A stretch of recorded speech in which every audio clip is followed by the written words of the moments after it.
Namaste everyone, this is Monica. I'm going to really bring forward a lot of yoga practice videos, a lot of yoga asanas, the guided meditations and Pranayama practices.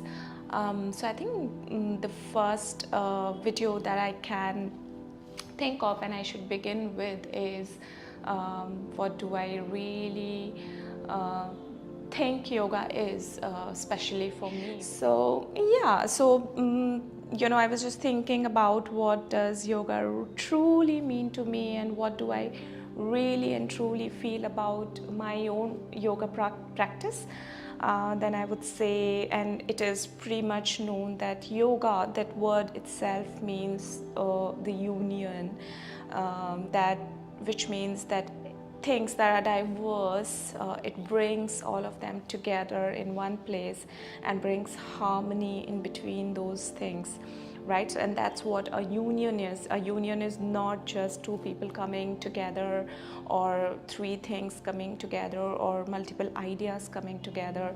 The union is that these multiple ideas or people or different dimensions, they come together, but they also come together with harmony, which means they understand and respect each other's differences and coexist together with harmony. So yoga for me is path to reach to that union within myself. I feel that it is that the whole practice is capable of bringing that harmony in my body, mind and spirit. I would say that, mostly we have these different people existing within us because we have heard so many voices all this while since we are born. There are multiple voices in our head that reside. There are multiple instructions, there are multiple rights, there are multiple wrongs, and so most of the time that those voices divide us into multiple people, right? And as a result of which that we find ourselves in conflict most of the times. And for me, I feel that the yoga practice has really brought me into a state of mind wherein I feel that I'm becoming more and more one with myself, which means there's more harmony between my body, mind and spirit. So my body follows what my mind says and my mind follows what my spirit commands. So these three things are not fighting with each other, and still I'm struggling with it. I wouldn't say I'm 100% there, but I still feel most of the times that I am able to bring myself into that state of harmony wherein all these three things agree with each other and decide to be together, and and then let me express myself. So if I go by yoga philosophy, sage Patanjali also said yoga chit vritti nirodha, and pardon me for my pronunciation if I'm wrong, but what matters the most is the meaning of this sutra, which is yoga can really stop the fluctuations of your mind. Now, if you go deeper in that particular sutra, you will find that what are the fluctuations of mind. If you see what does really cause the fluctuations of mind, it's the disharmony between your body, mind and spirit. It is the disharmony between different people who reside within you. They keep fighting with each other. One part of you says I want to do this, other part of says I want to do that, and then these two people do not agree with each other, and we remain and we spend a lot of time in conflict. So that causes fluctuation, because the stillness is where the harmony is, or I can say the other way around as well. The harmony is where the stillness is, where there's a flow state wherein nothing is really conflicting with each other and everything is coexisting with each other. So one way of stopping those fluctuations is yoga, and yoga asanas, meditation, your breathing practices. So those are certain ways that you can really bring that stillness and remove those fluctuations, wherein then you know that, okay, your spirit wants something, it wants your mind to agree with that, and then your mind wants your body to agree with that, and then these three things together, they come together and then they execute a particular action without being in conflict, without feeling any guilt, shame, or questioning your actions, without all of those if and but, I would say. So now the question is how yoga has capacity to do that. Like, how does yoga do that? So yoga is not just the asana practice, but let us begin with that first. So as a practice itself, especially the asana practice, right, it is a matter of discipline. Like when one agrees to say that, you know what, I am going to practice yoga, I am going to commit to this practice. Or this doesn't apply only for yoga, it also applies for gym or any other workout, like when it comes to committing to a practice.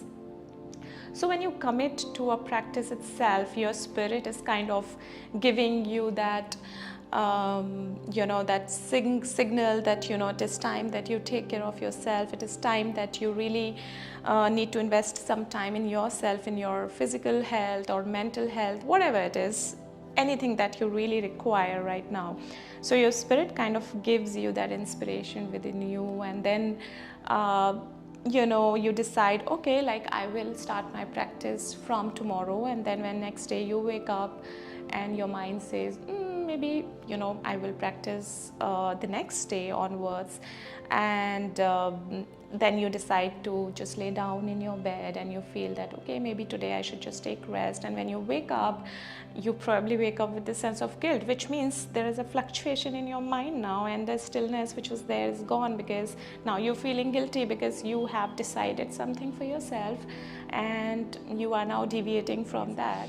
And so when that happens, your spirit says, get up. Your mind says, okay, I am trying, and then you use your willpower to really convince your mind, and then your mind gets convinced, and then your body also follows, because your body is slave of your mind, so it follows your mind, and then you show up to your mat.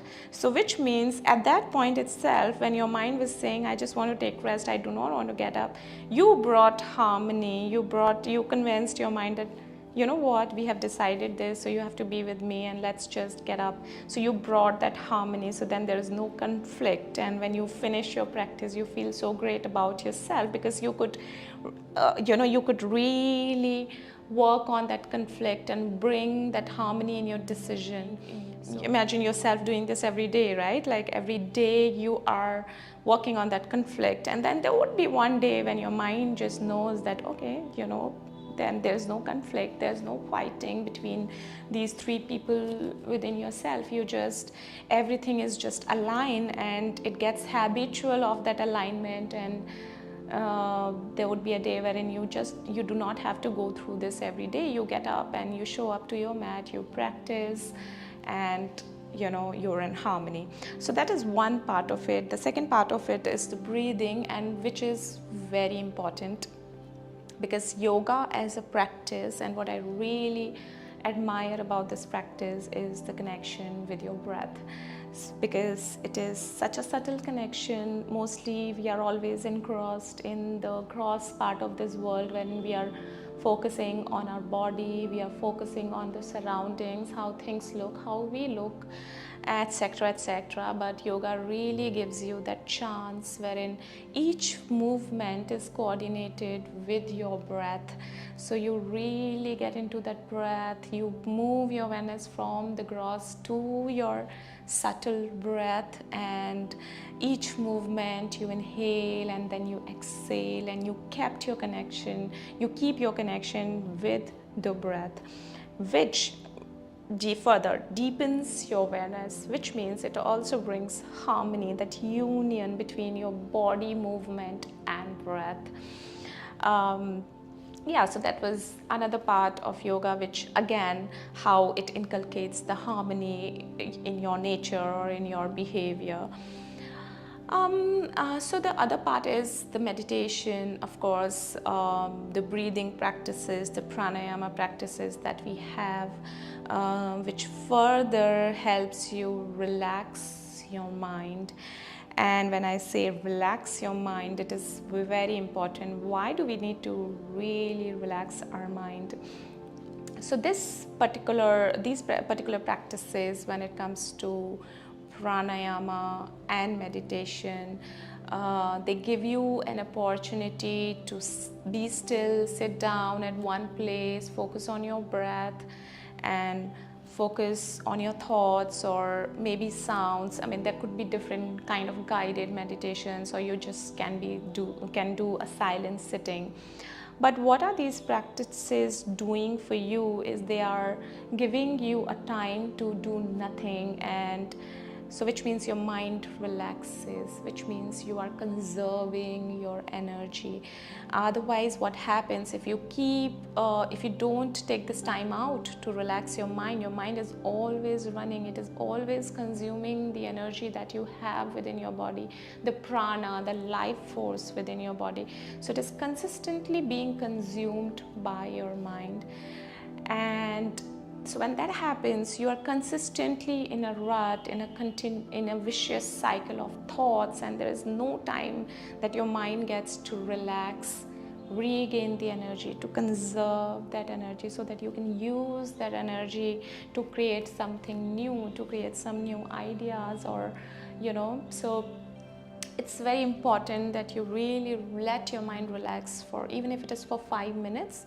Trust me, you are saving a lot of energy by stilling your thoughts for 5 minutes, or just simply watching them. Because I would have a different video about meditation and how you can start your practice with meditation. But this is a kind of introduction that I wanted to give you about yoga practice as a holistic practice, and what can it really do to you and to your mind. Of course, the weight loss and other physical benefits, like it balances your hormones, it balances so many imbalances in your body.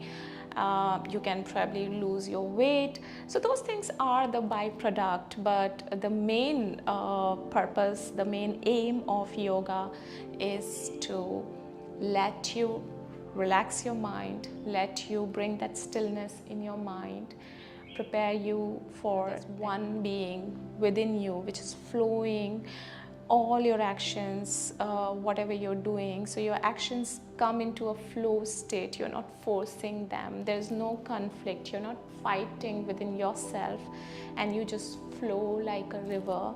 All your actions flow like a river, right? This is it for today. I will be posting more videos on the practice itself, some of the guided meditation, and if you are interested, feel free to subscribe to my channel and watch out for more videos. Thank you so much.